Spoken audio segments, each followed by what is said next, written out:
ત્યારે રાજાએ કીધું, વૈષ્ણવ કોઈનો અધિકાર નથી.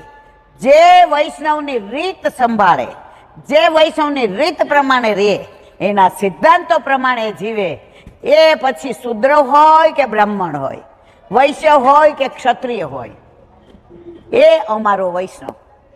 તો એ બેઠકજી ગામમાં બિરાજે છે.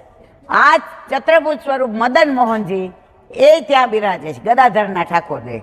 અને આપણા વલ્લભ જેણે અહીંયા પારાયણ કર્યું અને જામનગર નામ જેણે લીધું, એવા આપણા પ્રાણ પ્રિય વલ્લભ પણ જામનગરમાં બિરાજે છે.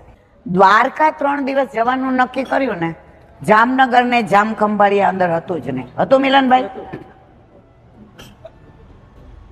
કારણ કે જો બધું લઈએ તો શિવરાજ બીચ ન જવાય. જો કેવા રાજી થયા.